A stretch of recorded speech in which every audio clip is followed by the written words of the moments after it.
Alright, so here's our lovely, oh my gosh you guys, I just dropped it. Hi guys, welcome back to my channel. My name is Lexus. If you're new, welcome.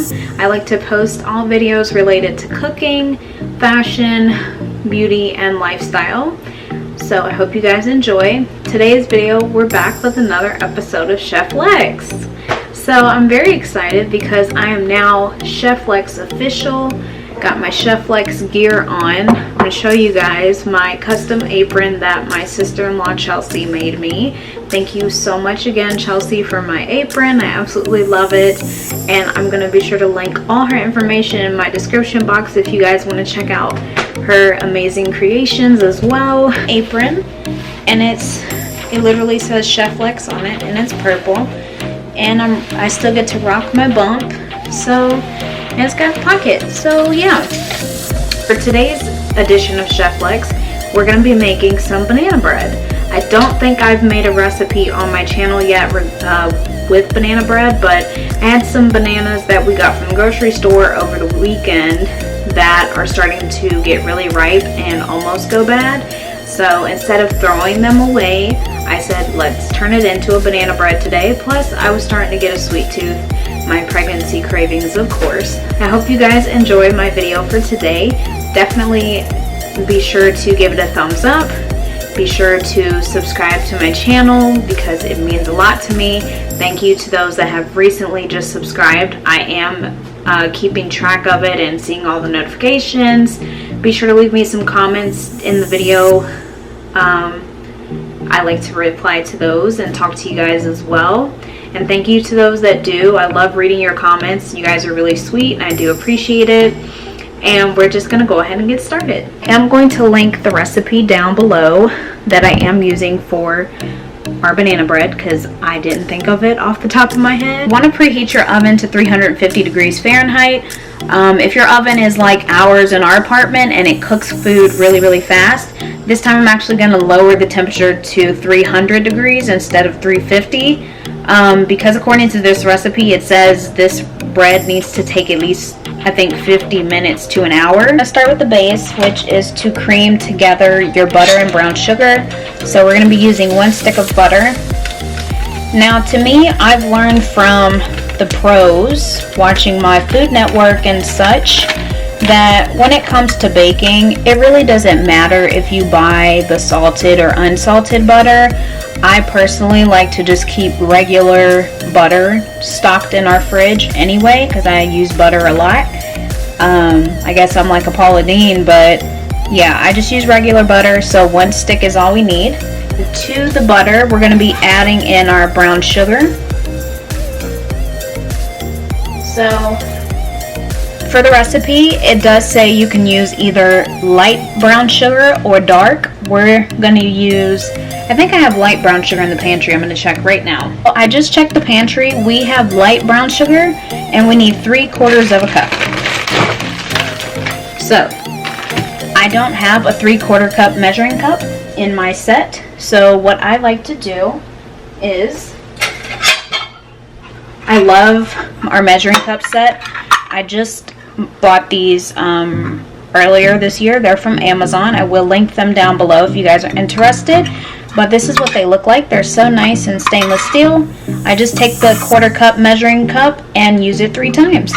Make sure you pack your brown sugar when you're baking with brown sugar because of the texture of it. You want to make sure you are really getting an accurate measurement. So just be sure to press it down with your fingers or hands like this and then just add it into your bowl.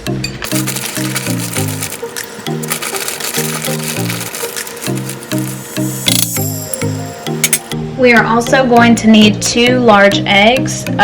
It says to have them at room temperature.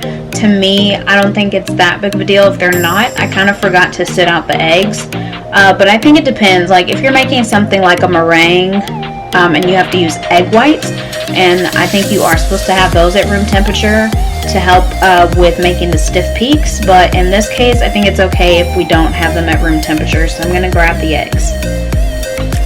So I just wanted to show you guys real quick.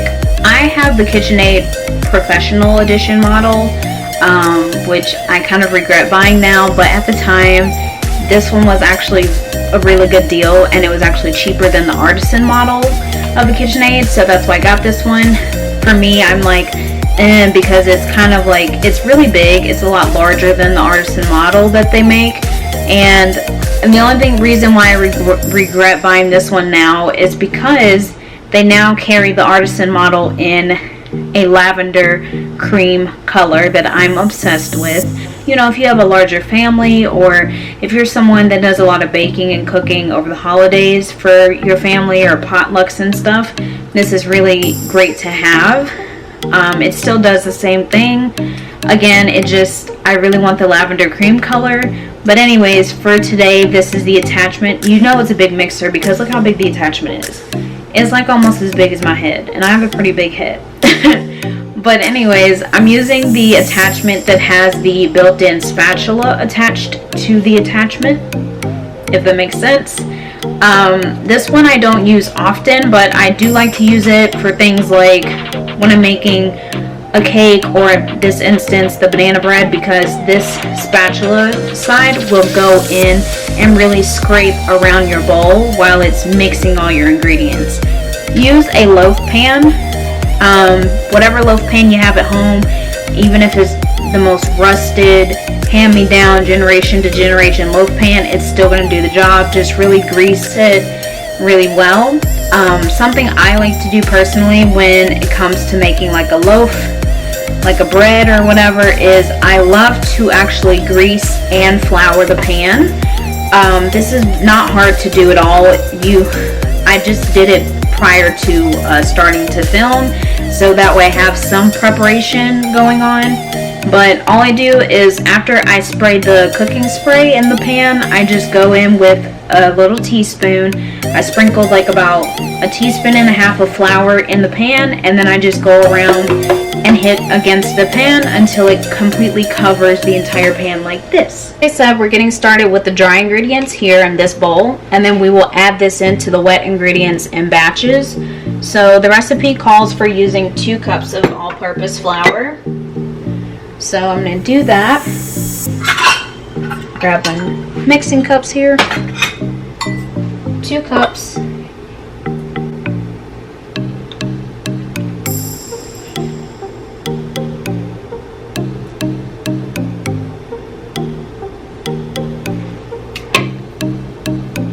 There's 1.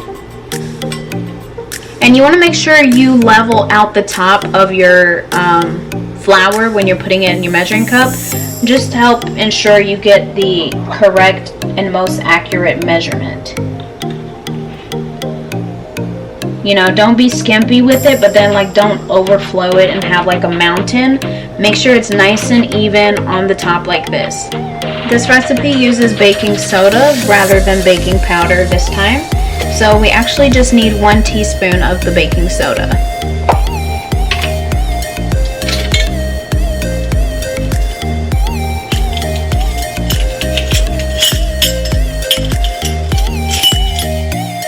FYI, I also have the matching measuring spoons that go with those measuring cups that I showed you guys. I think they all came together as opposed to coming separately, but again, these are all from Amazon, and I will list them below.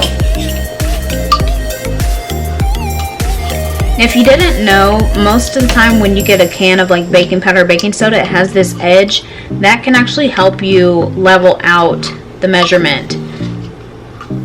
So just scrape it against, whoops, just take it and then scrape it against the top, and then you get a nice even amount. Now, we also need to add a 1/4 teaspoon of salt. So I'm going to do that now. That's 1/8, there's a 1/4.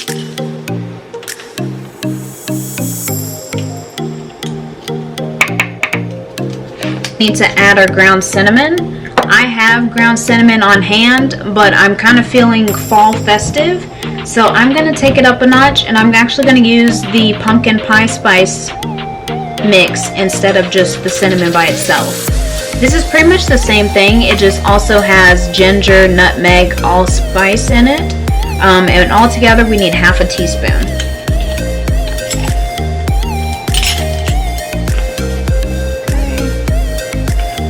Oh my gosh, this smells so good, you guys. It makes me ready for fall, like right now. Right now! Okay, here's that. So all we're gonna do now is just whisk this all together to make sure everything is evenly distributed, and then we will go back to our wet ingredients.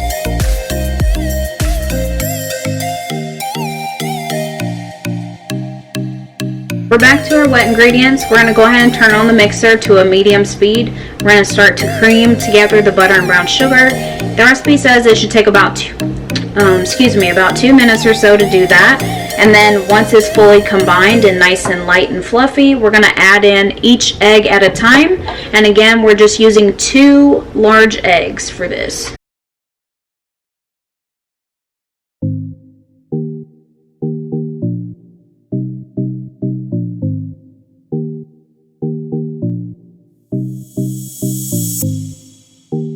So it's nice and light in there. And then I also love this component to my mixer as well. So this is another reason why I haven't still tried to sell it. This is a little opening and also a lid shield to protect it, and so nothing spills out while you're using it. And then you can just use the opening to add in other ingredients. So 1 egg at a time, we're gonna keep mixing.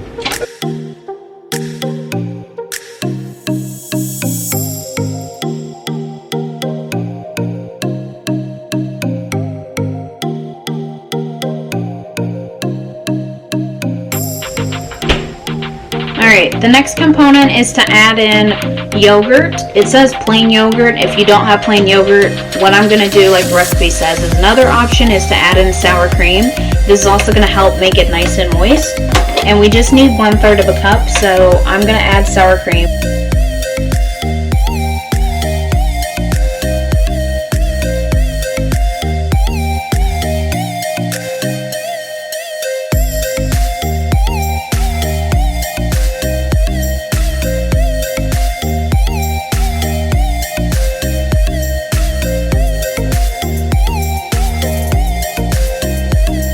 Go ahead and add in our banana. You want to mash it up. I have 3 bananas, but they were all pretty large, so the recipe said about 4. But since mine were pretty big, I think it's okay. So I'm just going to add the banana in.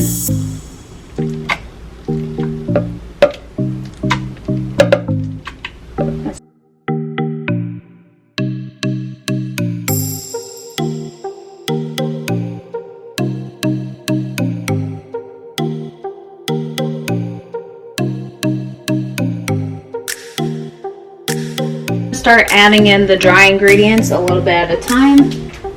So I'm just going to use my 1/4 cup measuring cup to add it in batches. That way it doesn't spill all over the place and just make a mess.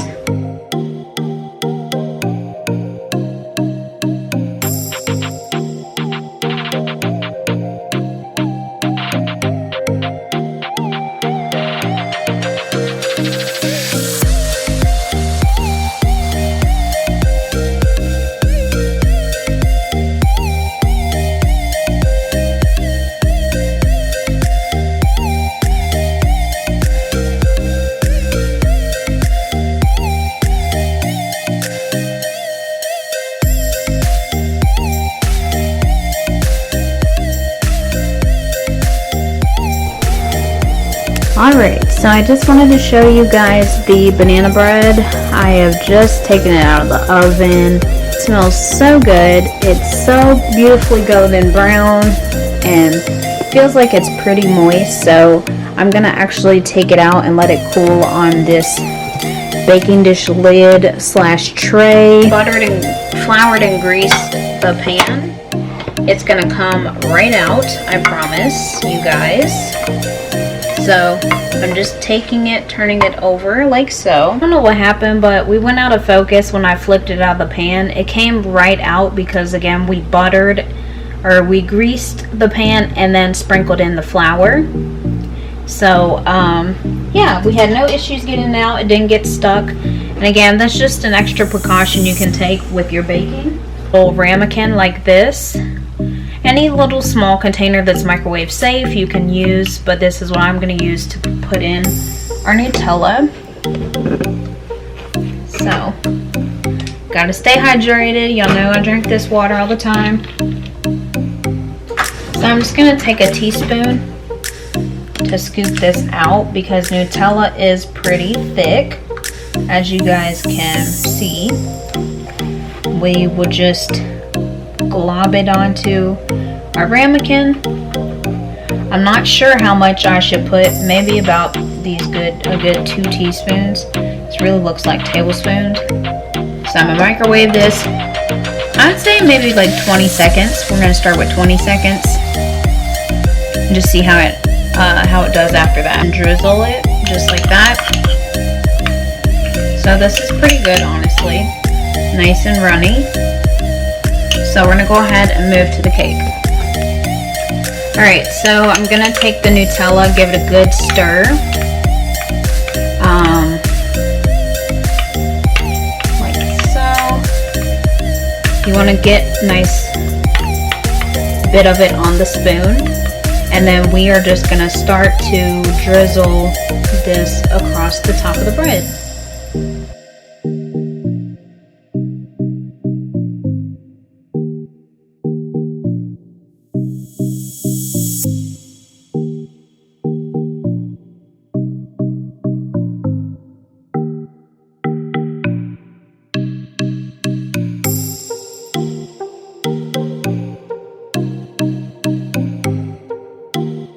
Look at that. Very spongy like. Beautiful. I have my slice. I've started eating it. You guys, this is the best banana bread I've made.